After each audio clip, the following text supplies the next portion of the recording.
So I missed a few details in the last time I done this video or done this explanation. So I'm going to redo it again. What am I talking about? The video I just recently made called The Final Battle in Spirit Explained, Part 10 of 10. I missed one specific detail that kind of crippled the foundational explanation of the entire video. So I'm just going to do it again. And I'm going to let you know what I missed. So, starting from or reading from the book of Job, chapter 1, verse 7. It says, "And the Lord," before I go on, the Lord is Yahweh, right? Or Yahuwah, or Yahweh. That's the Lord, right? Okay, so the book of Job, chapter 1, verse 7, it says, "And the Lord, Yahweh, said unto Satan," who is Satan? Does anybody know who Satan truly is? Then it continues and says, "Whence cometh thou? Whence comest thou?" Then Satan, whoever Satan truly is, you say he's the devil, you say it's the evil guy, you say it's a he who lives beneath your feet. That's what you all say Satan is. He who lives beneath your feet. Then Satan answered Yahweh and said, "From going to and fro in the earth, and from walking up and down in it." And that's all it says right there. Doesn't say he's moving to and fro to devour anything. It just says, "Then Satan answered Yahweh and said, from going to and fro in the earth, and from walking up and down in it." I just wanted to randomly read that to you before I talk about what I really want to talk about for this video here. You may hear some traffic in the background, in the car, windows down. Moving forward. So, from going to and fro in the earth, and from walking up and down in it. Just that one specific line. I'm going to use that for what I'm getting ready to explain. Again, I omitted certain details, or I missed a detail, should I say, from my previous video. I'm going to talk about it now. Subliminal messages, subline, subliminal, subline, subconscious messages. 9 bases, 9-dimensional base. It's one base with 9 dimensions or 9 features and or 9 aspects upon it. It's just one base with 9 things upon it. Before I move on to re-explain this, I'm going to say this. All of the known celestial hierarchies, all of the known ninefold celestial hierarchies, or any of the celestial hierarchies that we know of, are all of one celestial hierarchy. All of them are. They just label and describe different little features or different little knickknacks and paddywhacks that the celestial characteristics have thereof. Yeah, celestial characteristics. We naturally have celestial characteristics. Did you all know we actually all only have one nature? We all only have one nature. Just so happens to be the King of all kings nature that one nature is. Moving forward though, all of the known celestial hierarchies are of one celestial hierarchy. All of them are. I know of a decent amount of them, and I'm going to put a handful of them within this explanation, or within this video, to label and describe one thing: the end of the spiritual war that we are all in currently. That's what I'm going to label and describe with these multiple hierarchies, or these multiple celestial hierarchies. So here's a few of them. They're all ninefold as well. How do you have a ninefold celestial hierarchy? By having 9 things upon one thing.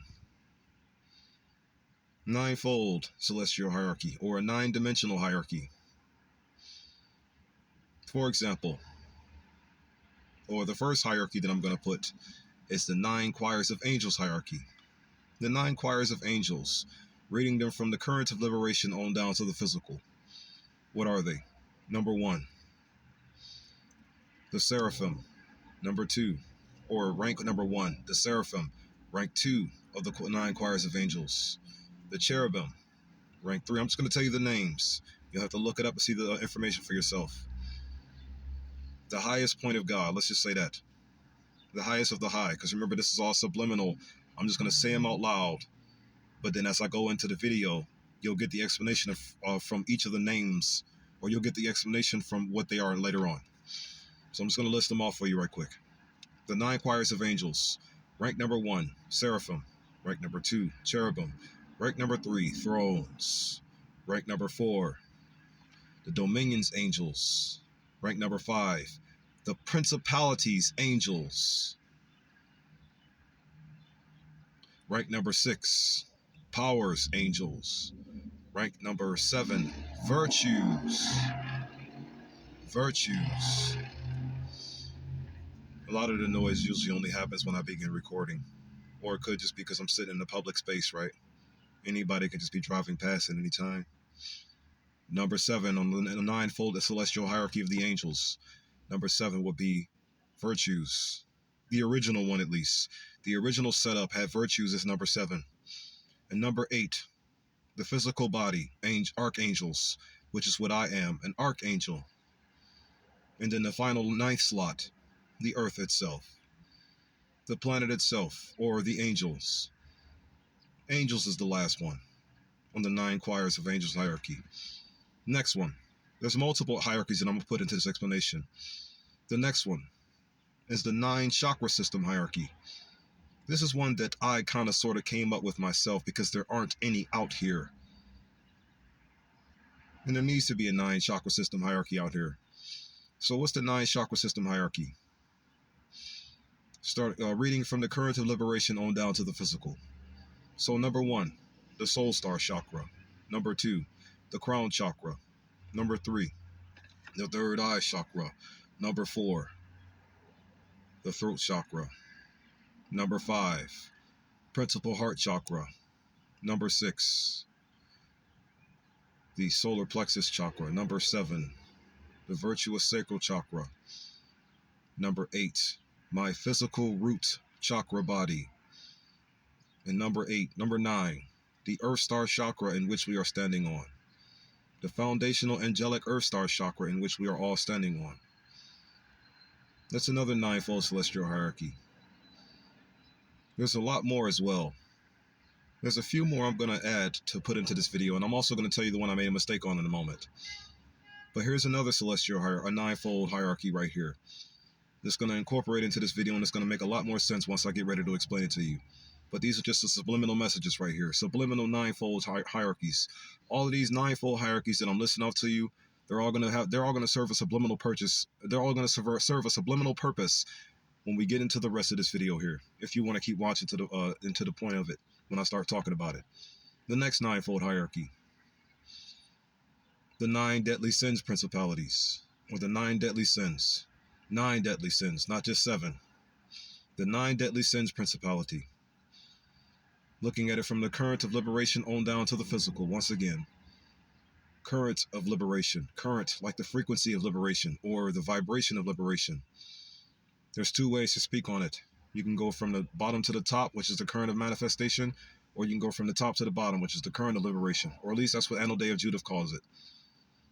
What do I call it? I don't have a name for it yet. I just see the current of liberation as the best one to speak from, and the only one we should be speaking from for a little bit. If you get the gist and or the foundation of how to speak with a current of liberation from the spirit to the flesh.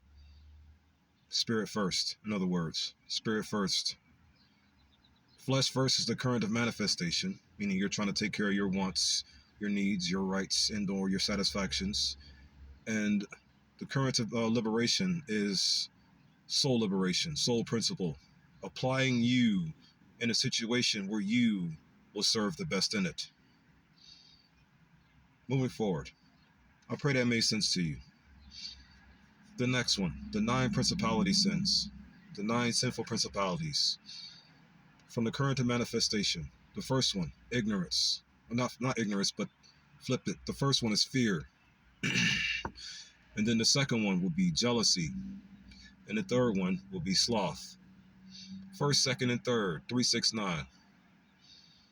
The first one will be fear. Second, jealousy. Third, sloth. Then the fourth one will be wrath. The fifth one will be pride. The 6th one will be gluttony. The 7th one will be lust. The 8th one will be greed. And the 9th one will be ignorance. That's the 9 sinful principalities. Those 9 sins, Those 9 sinful principalities are what are causing influences into and through our mind heart spaces to go against and hate our neighbor as we, or as you all, were force taught to hate yourselves.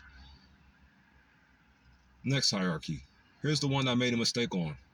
The 9 great fathers parable, or the 9 great fathers hierarchy. Now, the 9 great fathers hierarchy is essentially a list of individuals from fictional and real life stories in which I draw specific mental and moral qualities from and add them to a whole overall story to make it make more sense. If that makes sense to you. Like, for example, the 9 great fathers, speaking from the current of liberation on down to the flesh. Great father number 1, Black Lightning from the Black Lightning TV show. Father number 2, which is the one that I missed from the last video. Father number 2, and when in the last video, I spoke on it from the current of manifestation on up, and it would have landed on the 8th father for the list.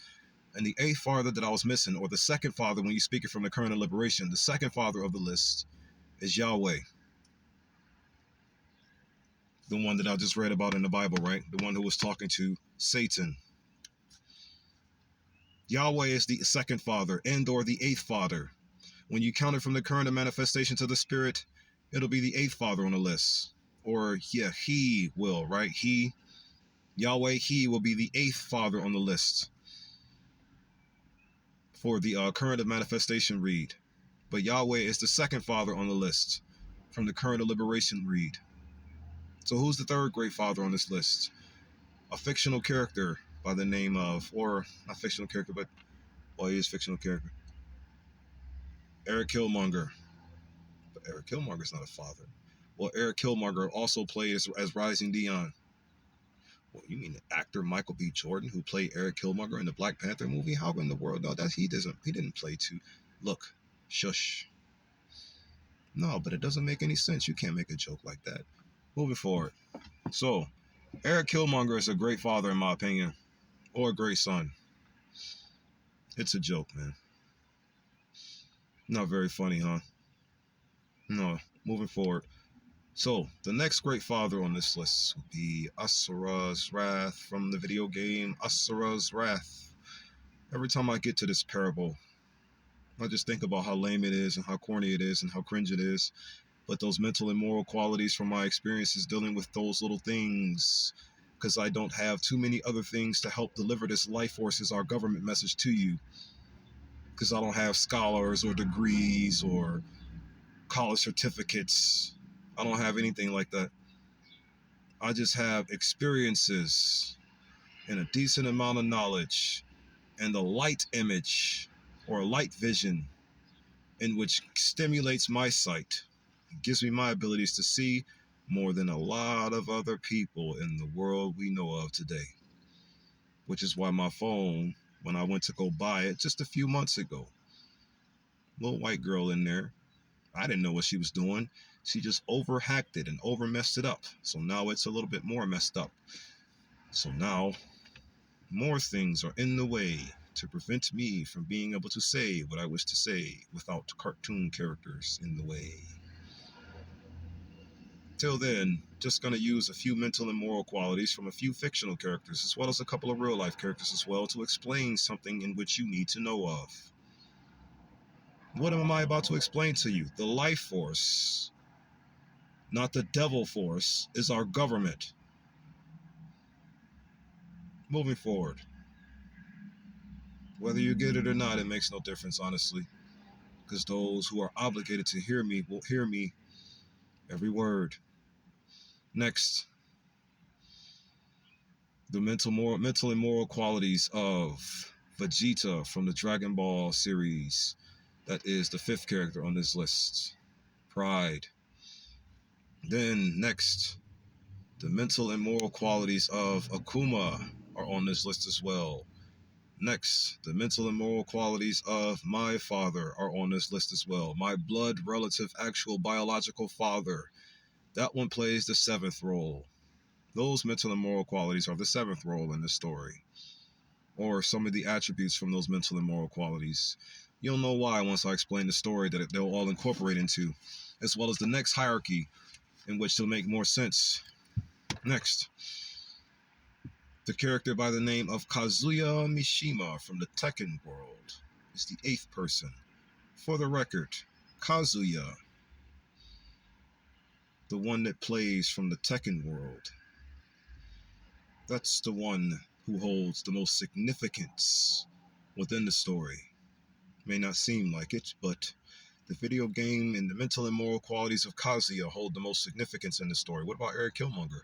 Since you're only telling this story to the world as like a revolutionary idea, well, when I really get in action or when I really get involved with telling you directly to your faces what's going on, you ain't gonna like me that much. I guarantee you that. That's another reason why a lot of this is kind of laid back and kind of cringe or kind of nonchalant, because it's like, let's never forget, I'm not about to get rewarded for any of the work I am putting in here. Even after it's all said and done, there's still a heavy possibility I'm not going to get rewarded. You want to know why? Because of all of your worthless jealousies. So Kazuya Mishima, 8th part. Then the next one, mine own personal blood relative brother. That's the 9th part of the Great Father's parable, read from the current deliberation on down. Black Lightning, Yahweh, Eric Killmonger, Asura's Wrath, Vegeta, Akuma. My father, Kazuya, and my brother. Those 9. Next, the 9 belief system pillars. Originally, there are 7 belief system pillars in which need to be dismantled by any moral means necessary, but there are also 2 belief system pillars that sit outside of the major 7. And those 9 belief system pillars, starting from the top on down, the first one is Yahweh's entrenchment. Second one, God's entrenchment. Third, all 10,000 religions in the world. Fourth, I said it wrong, didn't I? I did say it wrong.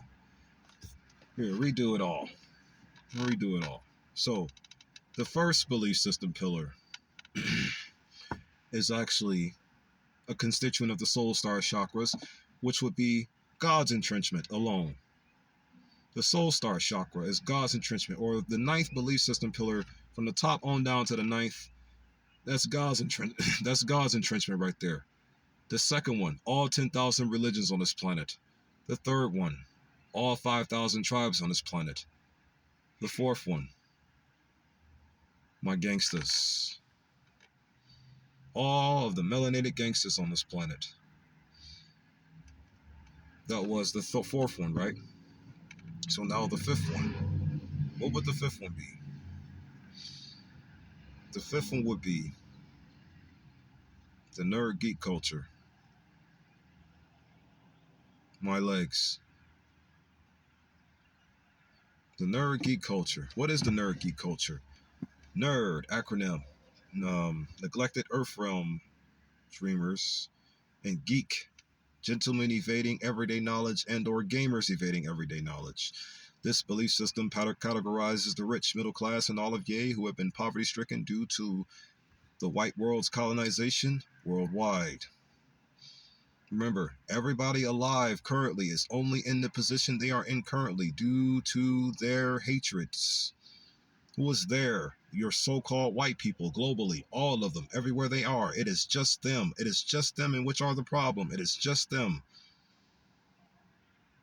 The only reason why other people are getting involved is because they're so eager to get everybody involved in their problem. They will force you to be involved with their issues. Why do you think everybody in the world is involved with all of their made-up issues? It ain't about the money. It's about ensuring everything that looks like me fails at everything and suffers to death. After the nerd geek culture belief system. Well, to close that statement off, this is the reason why people are poverty-stricken worldwide. Notice it's more of our kind in countries that are poverty-stricken than their kind. It's all a game that they will never stop playing unless we force them to stop, which is the reason for my all-incorporated story that I'm getting ready to tell you in a moment. So, the next belief system pillar to be dismantled by any moral means necessary. that must be destroyed and that must be gotten rid of. Post haste, the foul sexual orientated practitioners, or the LGBTQ community, is what you will call them, right? Yeah, their belief system pillar needs to be dismantled by any moral means necessary, because that'll protect our children from what the disgust in which they are. Don't care if it but not being nice. I really look. Reality is, all that you have only wants me to fail at everything and suffer to death. So if you lose it or if it all falls apart, so what? Because all that you have only wants me to die. So by you telling me to be soft with it or put on kitty gloves with it, go to hell. No, the only thing I want to see you do is fall. I don't want to compete with you. I want to tear you apart. I don't want competition with you. I'm not trying to be better than you. I want to destroy you. That's how y'all should get y'all minds. I'm just saying things out loud, by the way. Here, the next belief system. Feminism. The eighth belief system. Racism. And then the ninth and final belief system. The devil's entrenchment. There you go. So once again, the 9 belief systems before I get to explaining the all-incorporated story.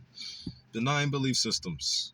Well, it's listing from the current of manifestation, current of liberation on down to the physical. So they are, first, God's entrenchment. The 9 divine senses, in other words. I'm going to tell you that in a second too. The 9 divine senses, God's entrenchment. Next, all 10,000 of your belief systems, all 10,000 of your religions. Next, the tribes of the world, the 5,000 tribes. Next, the gangsters. After the gangsters, in the current of liberation on down, comes my nerds and my geeks. I need my legs to shrink to get my arms. I'm going to need my legs to get my arms. Right now, currently, our gangster brethren will be too dangerous to approach for this mission to work. Wouldn't you agree? But with my legs, I can approach them and I can get the right things in their heads to hear, so they can all lead them to the right direction. Be easy. Be like talking to a lone lost brother. When I finally get what I need to talk to these gangsters, it'll be like talking to a lot of long lost brothers. That's exactly what it's gonna be like moving forward. After the legs belief system or my nerd geek culture, the belief system pillar which needs to be dismantled, not uplifted, just destroyed completely. No competition, just end you. Period. I am only here to end you, not compete with you. The foul sexual practitioners, foul sexual orientation. Foul sexual orientation is the next belief system after that one. Next one is feminism. Next one is racism. And the final one is the devil's entrenchment, the 9 sinful principalities in which I told you about earlier. And now, next one, and last one before I explain the story while I got time. The 9 divine senses. What are they? God's entrenchment, or the King of all kings entrenchment, or the King of kings one nature. What are they? The first sense, from the current of liberation on down, the sense of source. The next one, the sense of expectation. The sense of source is quantum, and the sense of expectation, look up what is known as the Sudarshana chakra to get more information in the regard. The next sense, the third eye sense, or ego. Ego is the next sense. Next sense after that one, we get into the more physical senses now. Hearing, the sense of hearing. The next divine sense, the sense of touch. The next divine sense, the sense of sight. The next divine sense, the sense of, after sight it was smell. No, it was at the sight it was taste. At the sight it was taste. And then after taste, the next divine sense was smell. And then the final divine sense, or the 9th divine sense, the environment itself. Environmental. Mental. There go that word mental again. How many words can you think of that got the word mental in it? What about firmament, testament, fundament, mentality, government, environment, mentality. Think about all the words you could think of with a mentality in it. That was about 5 right there. So those are the 9 divine senses. And I'm getting ready to tell you the story that all of these hierarchies are getting ready to incorporate to right now in 2 ways. Once again, the 9 divine senses. The sense of source, which is quantum. The sense of expectation, the Sudarshana. the sense of self, which is ego. Then you have those three after the fact. Then the next three, the sense of hearing, the sense of touch, and the sense of sight. Those are the next three. And then the final three, the sense of taste, the sense of smell, and the sense of environment. Environmental awareness. That'll be the Earth Star chakra sense, by the way. Mental faculty sense, foundational sense, environmental sense. Now, I'm going to take all of those hierarchies that you just heard me say out loud, from the angel hierarchy to the divine senses hierarchy, and I'm going to incorporate them all into one story that I call the 9-dimensional base form story. And I'm going to label and describe it in two ways if I got time to. So, the 9-dimensional base story, the 9-dimensional foundational base story. Let's talk about it for a moment, shall we? So the story is going to be listed off in 9 parts. It's one story with 9 dimensions in it. It's one whole story with 9 dimensions in it. It's going to incorporate all of those dimensional hierarchies that I just mentioned into one story in 2 ways. The first 4 parts of the story, listing it from the current of manifestation to the current of liberation, or to the top, from the bottom to the top. So the first 4 parts of the story, positive energy, or the awareness of. The first part of the story is the awareness of the positive human behavioral force.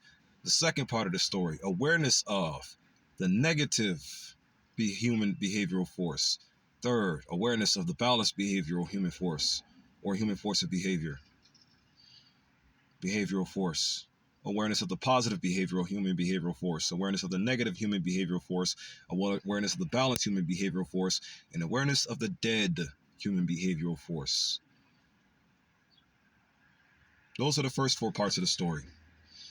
And it's only a dead human behavioral force, that fourth one, because the devil's entrenchment is what has control over the world versus God's. It's God's entrenchment versus the devil's entrenchment. God's entrenchment comes natural. The devil's entrenchment comes artificially. Which one you going to choose? The one on the top or the one on the bottom? It's another way you can look at this. Moving forward. So, due to the devil's entrenchment, the nine deadly principalities, that fourth spot right there is being corrupted and moved into a different direction. And what is that fourth spot ultimately? The reality in which you are in currently, the state you are in currently, the feeling that you are in currently. Did you notice when I listed off the 9 divine senses, how when I got to the feeling part, it's like I finally jumped into my flesh, because I started off with the hearing sense, the non-physical one, and then it became the absolute skin flesh. You see, like I incarnated into my body. You see, all of those aspects come from the true God. They all do. Now, moving forward, so due to the state you are in, feeling, there are those four fundamental feelings right there. 4 fundamental feelings. 4 fundamental feelings. There is the positive feeling, the negative feeling, the balanced feeling, and the quiescent feeling, or the dead feeling. It'd be better off quiescent than dead. Because when it's dead, that means the devil got control over it. But if it's quiescent, meaning doing nothing at all, that means God, in a sense, has control over it. But when God really gets into the picture, it's going to be peace, love, unity, and advancement versus war, hatred, division, and stagnance.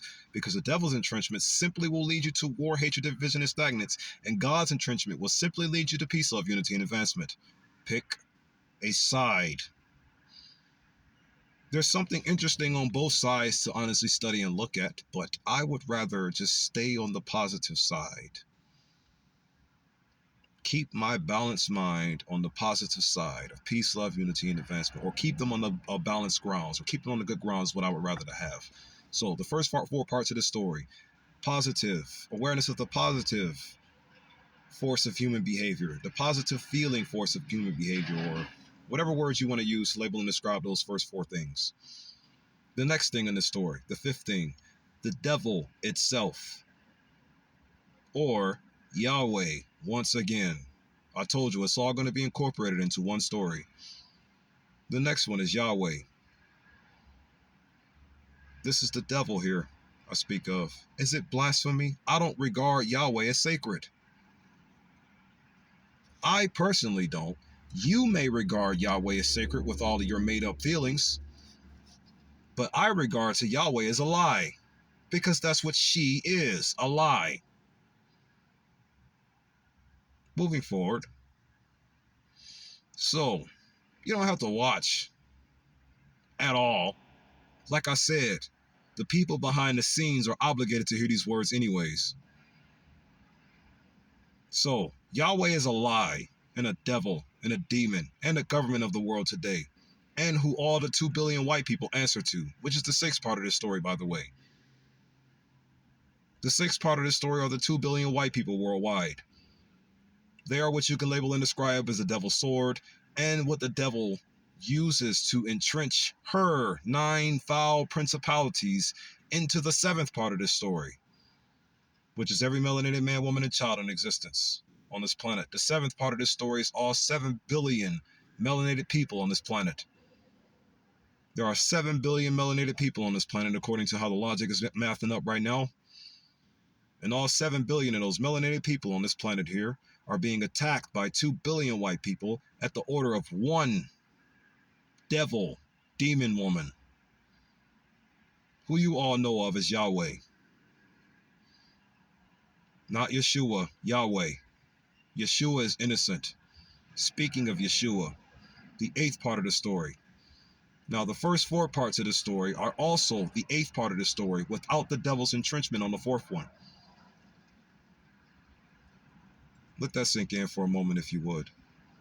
The first 4 parts of the story, meaning the positive, the negative, the balanced, and the quiescent. Remember, when it's just subtle negative energy, it's just a force within us. Our heart funds our mentality, and the force of our mentality can choose to act out whatever we wish to act out as the energy comes in and gives us our abilities to act. Just imagine if God's celestial characteristics were the only type of energy flowing to and through your mind. How would you behave? As one thinketh in his heart, so shall he be. Proverbs 23:7. If God's celestial energies were the only things pouring into your mind, into the way you think, God's celestial energy only, you know what you'd be doing? You'll be serving balanced, unconditional love versus serving time or serving wrongful things or serving evil. You'd be serving unconditional love to the world. That's what you do if the King of Kings took over, which is what I'm about to label and describe here. So, the first 4 parts of the story, the moral perfection. Moral perfection is the King of all kings, and it's also the 8th part of this story, just like the 5th part is also the 9th. I'll get to that in a moment, though. So, here's what's ultimately going to happen when the King of Kings is summoned in the spirit, because that's essentially what I'm doing right here. I'm summoning the King of Kings in the spirit. That's what I'm doing with these words. All these word seeds are going to summon the King of Kings in the spirit. And once he is summoned in the spirit, meaning once, I'm going to explain to you right now. When the King of Kings is summoned in the spirit, the first thing he's going to do is a peace bow. He's going to go punt or kick or boot or soul football kick the 5th part of the story 47 centillion yards away. 47 centillion? Yeah, centillion. 47 centillion is 303 zeros after the 47. 47 centillion yards away, or light years. It's a pretty big number, but this is how much I want to kick the devil off of my body. Because remember, the devil right now currently is using the white people or the white world sword to pin down every melanated man, woman, and child on this planet into a dead disposition. Using the sword that it has thereof to stab you down globally and keep you there and smack you and beat you while you laying there, not even realizing you in the position. Because the devil keeps killing everybody, or through the white people keeps killing everybody before they even realize what position of life they're even in, and ruin it even more so. Agitation, kick you while you down, only kick you while you down. Don't help you out of the situation, make it worse for you every day that you in it and every moment that you in it. Moving forward. So, and y'all tell me to watch my mouth on what I say, when this is what this thing is putting us all through every day. All of you who stand for Yahweh Just whatever, man. We'll be enemies for all the days of our lives. Whatever, bruh. Whatever, bruh. Moving forward. So look. So when the Christ Father Yeshua is summoned in the spirit, he's going to punt team kick Yahweh 47 centillion yards away. Yeah, Yeshua in Yahweh. Yeshua in Yahweh.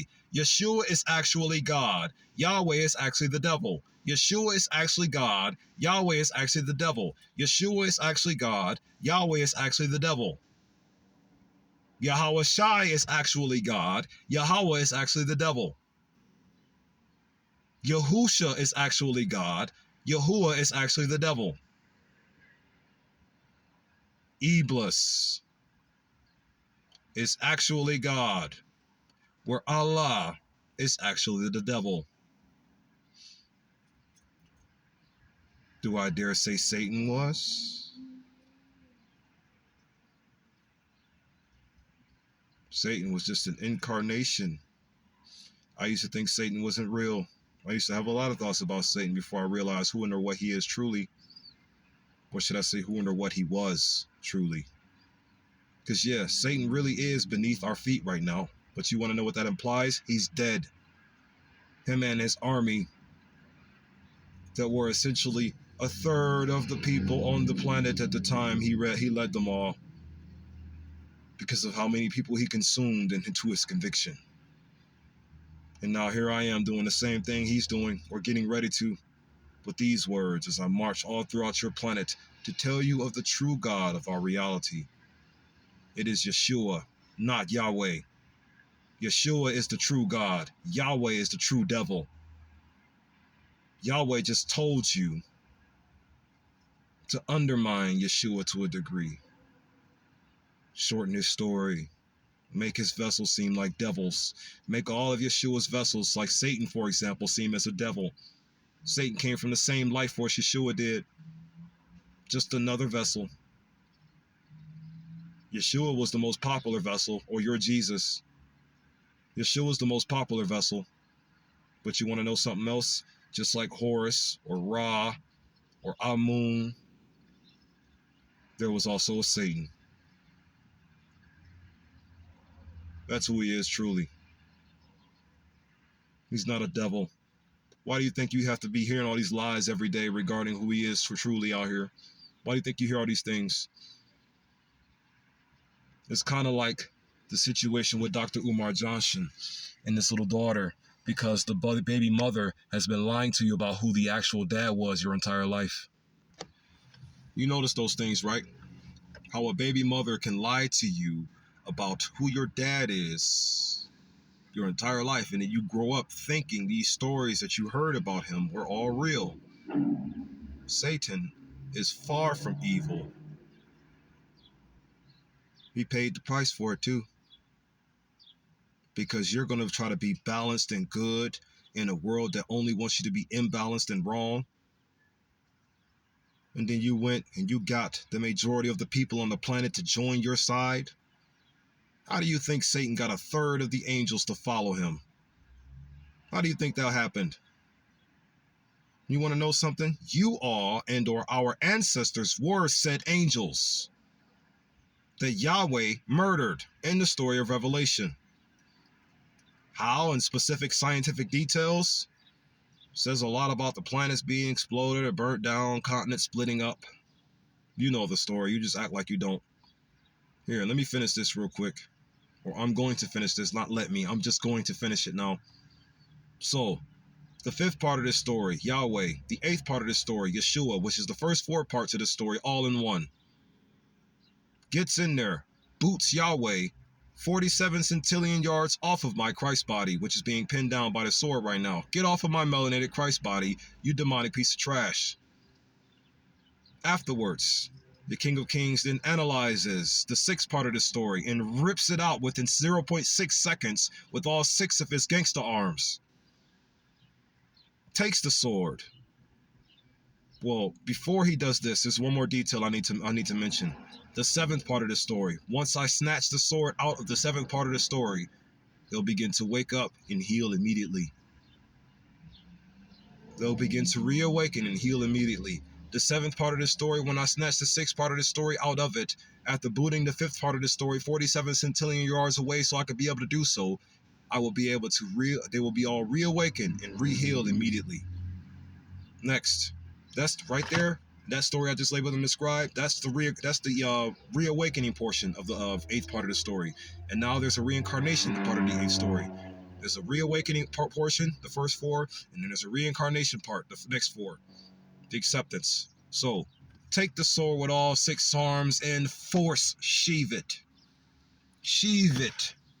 Meaning get these so-called white people out of our way permanently. In reality, all I'm doing is giving you a disposition shift. Think about it. I'm taking you off of one specific set of grounds and putting you into another. Christ grounds, Christ cosmic grounds at that. So I'm force sheathing you into Christ cosmic sheath, which means I am force sheathing you onto different grounds.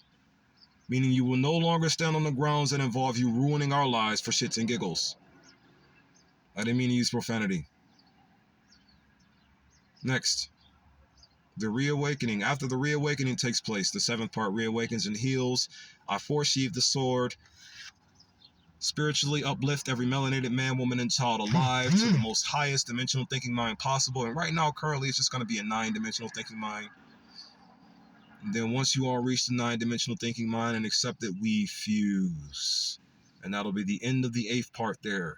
Now we roll into the ninth part, the resurrection.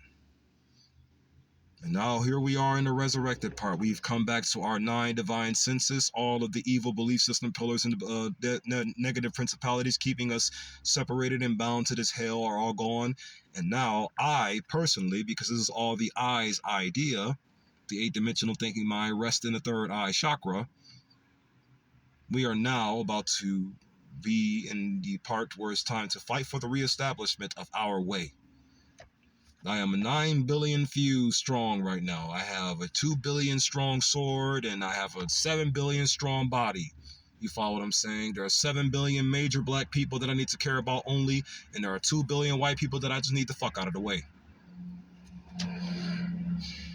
Moving forward. So, next, we are rolling now. We are at the resurrection and the reestablishment part.